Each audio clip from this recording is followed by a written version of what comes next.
Ya, shalom Bapak Ibu yang dikasihi Tuhan, semua baik ya. Pak Bu, kita khususnya untuk Bapak Ibu yang kali pertama hadir, selamat datang dalam keluarga sendiri. Bapak Ibu bukan orang asing di tempat ini, melainkan warga dari kerajaan Allah. Pastikan Pak Bu tidak langsung balik selepas ibadah ini. Staf saya akan berikan membagikan visi misi gereja di tempat ini. Buat Bapak Ibu yang di rumah tidak sempat bisa hadir bersama kami di sini, pastikan fellowship dengan keluarganya sebagai imam dan siapkan roti dan anggur karena kita selalu ada perjamuan kudus. Nah, ada beberapa hal yang perlu kita ketahui sebagai anak Tuhan. Saya hanya mau katakan gini. Satu ketika nanti kita akan kehilangan semuanya. Satu ketika, saya tidak tahu kapan. Kita akan kehilangan semuanya. Yang kelihatan tidak akan bisa menolong kita. Hanya satu yang bisa menolong kita, itu Roh Kudus. Kenapa? Karena pada mulanya memang demikian. Alkitab katakan dunia belum berbentuk, ya, kosong gelap gulita. Yang ada itu hanya Roh Tuhan yang melayang-layang, bergerak di atas kehidupan. Nah, kehidupannya itu sendiri butuh Tuhan, butuh Roh Kudus. Lalu Allah berfirman, karena Roh Kudus Allah berfirman. Itu yang pertama. Yang kedua, kita lihat Alkitab. Ada begitu banyak contoh-contoh, saya tidak sebutkan satu persatu. Ya, hanya 3 saja untuk saya sebagai pendahuluan. Allah mau datang sebagai manusia, dia butuh media. Media siapa? Itu Maria. Butuh orang yang mempunyai hati hamba. Alkitab katakan, jadilah kehendakmu ya Tuhan, sebab aku ini hambamu. Kalau Anda baca dalam kitab Lukas itu jelas sekali. Dia tanya, kenapa? Bagaimana saya mungkin? Saya belum punya suami, hal yang tidak mungkin secara manusiawi, ya, untuk beradaptasi dengan manusia lahiriah, beradaptasi dengan satu keilahian itu memang tidak mungkin, ya. Manusia lahiriah melakukan sesuatu yang tidak lazim dalam hukum kehidupan, itu tidak mungkin. Dikatakan apa? Roh Kudus yang akan menghinggapimu dan akan mengayomimu. Berarti perlu Roh Kudus lagi. So, yang kedua tuh, masih banyak tentu Alkitabnya. Saya kan khotbahnya bukan temanya ini. Nanti sore mungkin lebih banyak ke situ. Dan yang ketiga, Tuhan Yesus untuk mengajar kita tentang kerajaan Allah. Beberapa kali kita selalu menitik beratkan tentang kerajaan Allah. Mungkin hari ini kita tidak terlalu fokus ke situ. Tetapi Tuhan mau mengajar kita tentang kerajaan Allah saja, karena dia sudah menjadi manusia ilahiyah, dia sudah mati dan bangkit, ya, dalam dimensi yang berbeda.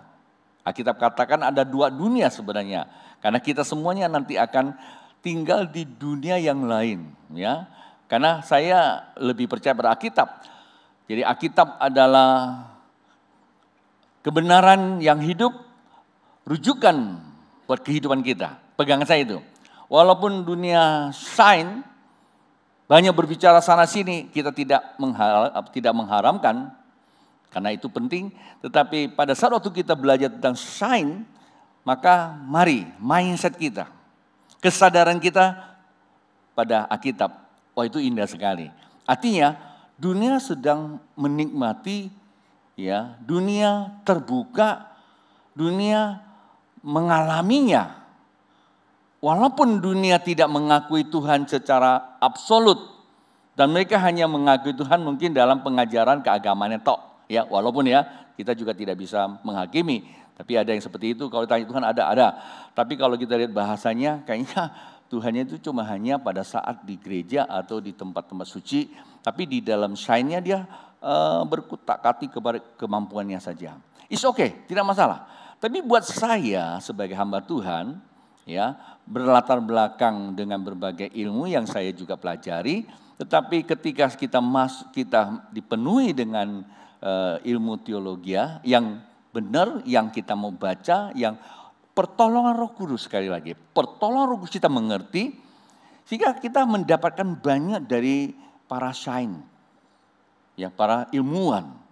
Dan itu sebagai suatu penyingkapan, boleh juga kita katakan itu sebagai penyingkapan, ya. Nah, jadi apa sih yang saya mau sampaikan kepada kita pelajaran apa yang harus kita dapatkan dengan beberapa quote saya tadi itu. Jadi kata kuncinya cuma satu, Pak Bu, Roh Kudus tidak pernah tinggalkan kita. Karena Tuhan katakan begitu, aku tidak tinggalkan kamu seorang diri, seperti yatim piatu. Aku utus kepada kamu, Roh Kudus. Jadi kalau perkataan Tuhan itu tidak kita percaya lagi, lalu mau percaya sama siapa? Kan seperti itu. Nah kalau kita mempercayai perkataan Tuhan itu suatu kebenaran, berarti kebenaran itu tidak diukur dengan waktu. Kebenaran itu diukur dengan apa? Ya, kebenaran itu diukur dengan, nah kita coba nih, ada ukuran juga. Tuhan Allah Bapa datang kepada Abraham, kamu akan menjadi bapak, anak atau keturunan kamu bagaikan bintang di langit. Lalu apa kata Abraham? Dia percaya. Nah, percaya itu diukur gitu loh. Jadi kebenaran Allah itu diukur dengan apa? Iman kamu, percayanya kamu. Saya nggak bosan-bosan nih ya. Mungkin hanya persepsi manusiawi saya aja. Ini jangan-jangan udah pernah bosan kali dengan saya ngomong. Ini persepsi saya, ini asumsi saya lah ya. Ya moga-moga ya nggak begitu. Apa itu percaya Pak Bu? Saya selalu tekankan kata percaya itu tidak terlepas dua hal. Pertama apa? Percaya itu bukan aku percaya deh. Percaya itu kan iman. Apa itu iman? Iman percaya. Apa percaya? Percaya yakin. Gimana? Yakin, seyakin-yakinnya. Sungguh-sungguh yakin. Coba kasih gambaran buat saya. Kata percaya yang sungguh-sungguh. Ya sungguh-sungguh itu ngeden itu. Wajah kamu aja kelihatannya kamu tuh gak percaya. Percaya itu bukan suatu hukum yang buat kita tuh, aduh capek deh. Enggak. Ya. Percaya cuma dua. Kenapa saya bilang gak bosan? Pikiran dan perasaan. Kalau kamu memikirkan sesuatu, bisa kamu terima, dia menggoda kamu, ya, membuka sebuah mindset baru. Ya, kalau bahasa kami di kumpulan para hamba Tuhan itu, Pak Edilio bilang, kamu digoda kembali oleh firman. Kalau dulu digoda sama setan. Setan kan datang goda pakai apa? Pakai ular kan? Ular itu ya udahlah nggak usah cerita. Nah kamu akan digoda kembali lagi dengan firman Tuhan. Nah godaan itu buat kamu tuh mikirin. Nah itu loh. Nah itu pertama otak kamu digoda dulu. Nah itulah dikatakan oleh Rasul Paulus ya, pembaharuan mind. Kamu tergoda sesuatu yang baru. Ya, punya satu keinginan, niat juga seperti Musa. Waktu lagi dagang gitu, tiba-tiba digoda sama api kemuliaan Tuhan. Nah, terarah ke sana. Wah, itu dia. Godaan Allah, ya semua material yang kita tertarik itu punya energi, dia bisa berkomunikasi dengan batin kita, hati kita. Maka itu dirasakan. Ya. Biasanya kalau boleh ya saya menggunakan bahasa asmara. Kalau pria-pria lihat ada cewek belum yang masih single gitu ya. Rasanya ini kok cocok banget. Kan tergoda tuh pikirannya. Ya. Dosa belum karena baru kepikir aja. Tapi makin dipikirin terasa tuh di hati itu. Ya, ada denyutan. Itu biasanya hitungan batin berapa nilainya. Denyutannya berapa tinggi frekuensi. Karena gelombangnya udah masuk. Ya, gelombang masuk tinggal percepatannya itu namanya frekuensi ya. Kurvanya berapa. Biasanya kalau niatnya lebih tinggi ya, istilah godanya tinggi. Nah, itu kalau bahasa biologisnya itu disebut apa? Nafsu. Si ada dokter ya, nafsuan tuh. Nah itu biologisnya tuh, itu ya kan. Bisa saja seperti itu ya. Dimulai dari pandangan pikiran tentu ya. Tapi kalau bahasa asmaranya, dari mana datangnya cinta? Dari mata turun ke hati. Sebenarnya dia mau berbicara dari pikiran masuk ke perasaan. Ketika kalau sudah masuk perasaan, ya Alkitab bilang apa? Perasaan itu hati loh ya. Perasaan itu hati. Di mana sini? Ya nggak apa-apa lah, karena kita udah biasa ngomong di sini aja ya. Hati. Lalu Alkitab bilang apa tuh? Jagalah hati, sebab apa? Ada pancarannya. Nah, kata pancaran itu berarti ada cahaya, nur. Maka ada namanya nurani. Nur itu nyala, nyalanya menjadi apa? Reaksi, itu namanya apa? Emotion. Emosi kita. Emosi itu kan bukan negatif ya atau positif. Emosi itu media aja. Emosi kelihatan enggak? Enggak kelihatan. Tadi saya kasih teman-teman peragakan emosi. Coba kalau emosi senang gitu, emosi senang. Ya kamu lihat, saya lihat kadang-kadang ini jemaat Tuhan senyum. Saya ikut senyum. Ya. Atau saya mulai melihat, saya merasakan jemaat Tuhan butuhkan Tuhan. Terus saya bilang, Tuhan jemaatmu butuhkan kau. Wajah saya beda enggak? Terus saya ngomongnya begini, Tuhan jemaat saya galak-galak. Ya saya bisa stres gitu. Ya bisa mati berdiri nanti gitu. Nah mungkin ya orang-orang yang suka mati berdiri itu kenapa? Tegang, takut gitu. Belum menghadapi sebuah kenyataan, sudah perasaan dulu ya. Orang yang takut itu racun kehidupan. Ya, berani? Bukan berani maksudnya, percaya. Ya, kalau Anda percaya apa? Percaya apa? Roh Kudus menyertai saya. Nah, begitu kita percaya Roh Kudus menyertai kita, rasa apa? Rasa lega. Rasa lega, wajahnya kan beda kan? Itulah ya.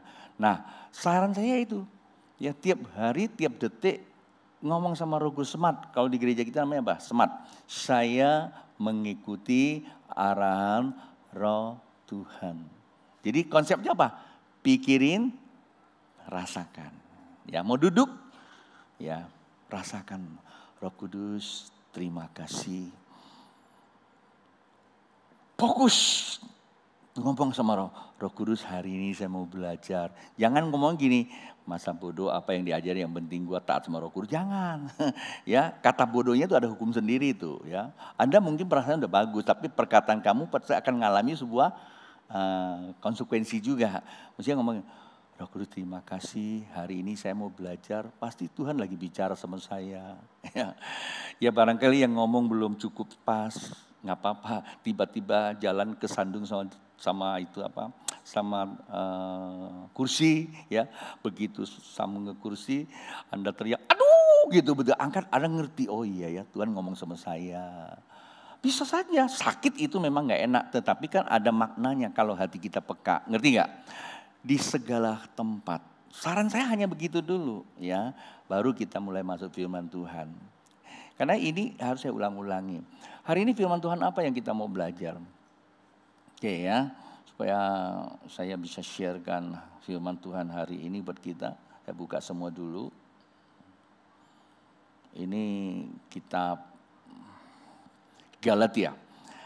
Kitab Galatia saya penggal aja sih karena saya mau ambil teks-teks yang saya tampilkan. Kalau di rumah baca aja ya konteks secara keseluruhannya.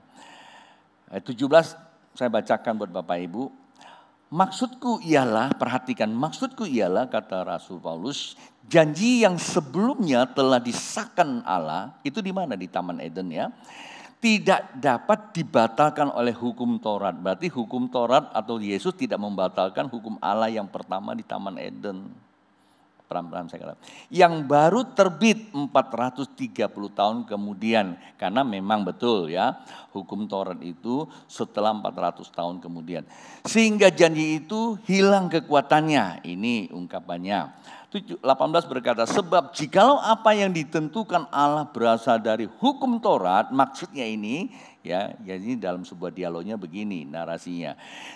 Ia tidak berasal dari janji. Kalau memang hukum Taurat itu bisa hilang karena Taurat, berarti dia bukan ada janji maksud gitu.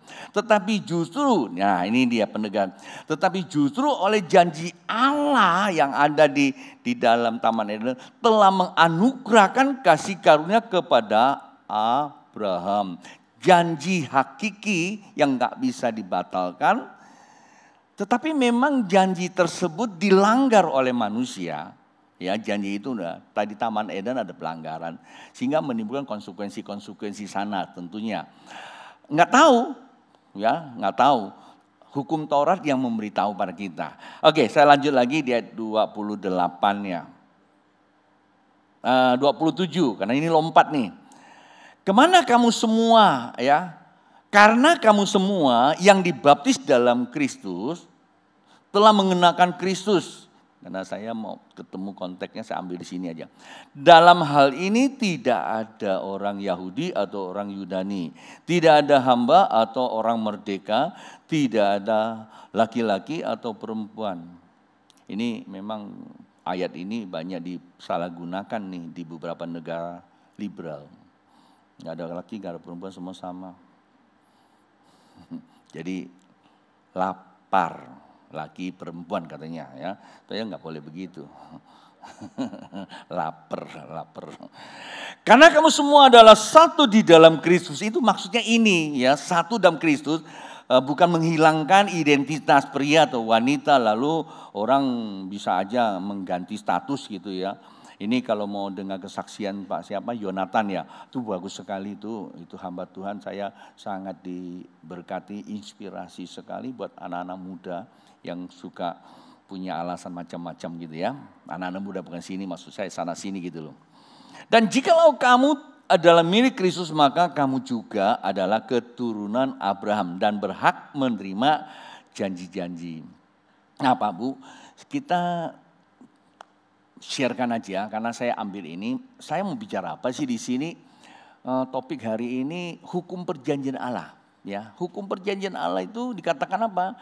Nah, di sini dikatakan bahwa janji yang sebelumnya telah disahkan Allah tidak dapat dibatalkan oleh hukum Taurat yang baru terbit 430 tahun kemudian, sehingga janji itu hilang kekuatannya. Justru oleh janji Allah telah menganugerahkan kasih karunia kepada Abraham. Pak Bu, perhatikan ketika kita membaca teks ini, kita temukan di situ ada beberapa hukum. Ada perjanjian Allah yang disebut perjanjian Kejadian. Kemudian ada perjanjian yang kedua, perjanjian Allah dengan, kalau perjanjian pertama itu kan tahu itu perjanjian Allah dengan Adam dan Hawa. Itu ada di dalam kitab Kejadian. Tapi masih di dalam buku yang sama, namanya buku Kejadian, ada perjanjian kedua. Perjanjian kedua itu adalah perjanjian Abraham. Barang siapa yang memberkati Abraham dan keturunannya dan Israel, maka dia akan diberkati. Barang siapa yang mengutuki Abraham dan keturunannya Israel, maka dia akan dikutuk. Ayo kita berdoa supaya dunia tidak ada yang melepaskan kutukan kepada Israel. Walaupun dalam konteks politik mungkin sepertinya enggak terlalu pas. Tapi kita enggak perlu untuk mengutuk dalam kehidupan kita. Kecuali kalau kita punya Tuhan banyak, masing-masing punya Tuhan. Itu pesan firman Tuhan hari ini. Pak Bu, jangan ditarik kemana-mana ya. Pas saja hari ini ayat ini saya baca. Nah, itu perjanjian kedua. Dan fakta sejarah dan fakta spirit. Bahwa perjanjian Abraham ya memang gak dibatalkan oleh hukum Taurat. Hukum Taurat itu terdiri dari 10 perintah dan 613 hukum. Jadi bukan 10 hukum itu. 10 perintah Allah kemudian dijalani oleh bangsa Israel dengan catatan-catatannya itu sampai 613. Itu menurut pelajaran yang saya dapat dari guru saya. Kalau masih ada lebih ya mungkin ya. Ini kan persepsi kami. Satu. Kalau kita baca Alkitab, kitab Kejadian tidak banyak memberikan uraian hukum. Apalagi di perjanjian, apalagi di Taman Eden. Hukum itu cuma Tuhan katakan, semua taman ini boleh kamu makan. Ya, kita ambil dulu. Semua boleh kamu makan, walaupun udah ada perintah-perintah lain. Hanya satu yang tidak boleh kamu makan, buah pengetahuan baik dan buruk. Dan itu yang dimakan. Akibat daripada itu dimakan, maka Alkitab katakan bahwa manusia telah berdosa. Kenapa? Tidak taat kepada firman Allah, maka hidup dalam dosa. Hidup dalam dosa, mati kan? Barang siapa makan buah pengetahuan, mati. Pertanyaannya, waktu Adam Hawa makan, mati enggak? Mati. Karena firman Tuhan tuh, hukum tidak ada toleransi. Enggak ada toleransi. Mati. Apa yang mati? Waktu Tuhan menghembuskan nafas kehidupan, roh, ruah. Itu namanya jiwa yang hidup. Dan hidup itu mati. Oleh sebab itu hidup ini perlu dikembalikan. Ketika ini mati, manusia masih hidup enggak? Hidup di dalam kehidupan. Ada perbedaan Pak Bu, perhatikan baik-baik, agak sedikit teologis, tetapi enggak terlalu susah ya. Waktu Tuhan menghembuskan nafas, dalam terjemahan Septuaginta, bahasa Yunani itu disebut apa? Zoe, hidup keilahian Allah. Tetapi ketika ini, setelah itu kita temukan bukan lagi zoe tapi bios. Artinya apa? Hidup secara biologis. Tubuh yang hidup. Tapi tidak memiliki hidup keilahian Allah. Nah, Tuhan ingin kembalikan. Itu manusia. Keselamatan cuma mengembalikan. Agama enggak bisa. Teknologi enggak bisa. Sampai kapanpun enggak bisa. Dan ini hanya bisa dikembalikan di dalam Yesus. Dan nanti keilahian ini akan memberikan sebuah kehidupan yang baru, yaitu tubuh keilahian. Sekarang belum. Hanya roh itu dihidupkan oleh Roh Kudus, kemudian kita tinggal di tubuh yang sama masih sekarang ini. Oke, mengerti. Saya harap Bapak Ibu dapat tangkap ini. Yang saya mau bicara di sini apa Pak Bu? Yang saya mau bicara semua perjanjian Allah Taman Eden enggak pernah dihilangkan. Yang hilang cuma satu, kerajaan Allah. Karena Allah sendiri katakan, kerajaan Allah sudah dekat atau cari kerajaan, berarti hilang. Di mana kerajaan Allah itu bicara kemuliaan atau keilahian. Kerajaan Allah bukanlah sifat. Kerajaan Allah itu suatu tempat. Bukan sifat Pak Bu, bukan roh melayang-layang, enggak, tempat. Maka dikatakan dunia lain. Atau Tuhan katakan kerajaan Allah, jangan dengar orang ngomong sana dan ngomong sini. Kerajaan Allah dari mana? Di tengah-tengahmu, berarti ada di tengah-tengah kita. Itu berbicara apa? Dimensi berbeda. Kita belum nyampe ke situ menggambarkannya bentuknya apa. Tetapi kerajaan Allah itu adalah ada di dalam kehidupan kita, tetapi di dimensi ilahiyah. Untuk berhubungan dengan segala segala berkat kerajaan Allah itu, kita perlu Roh Kudus sebagai media penyambungnya. Itu intinya aja sudah. Oke? Nah, di dunia kehidupan Taman Eden itu nggak ada yang dihilangkan oleh Allah. Yang paling keren yang kita mau bicara sini apa? Berkat lah. Ya, Allah janjikan semua berkat. Semua masih cukup. Hanya perbedaannya gini. Kalau sebelum jatuh dalam dosa, kita disuruh usaha, tetap usaha dong. Ya kan? Usahakanlah ya bumi ini ya dengan ya itu nanti KPGB-nya dengan apa? Dengan kebenaran tentunya. Setelah jatuh dalam dosa, kata usahanya berubah. Kamu akan bekerja dengan apa? Berpeluh sampai kamu mati. Rezeki kamu dapat. Ada kata rezeki. Coba buka dalam kamus bahasanya. Apa itu kata rezeki? Itu abundant. Ya, itu berarti berkat juga. Jadi Pak Bu, saya pernah memberikan sebuah seminar tentang Spirit of Success dulu kalau salah Jakarta. Untuk mencapai kesuksesan, itu pendekatannya nggak hanya cara teologis, berbagai cara. Artinya, setan juga bisa buat orang sukses loh. Kita tawarkan kok, kalau kamu nyembah kepada aku, dunia aku berikan kepada kamu.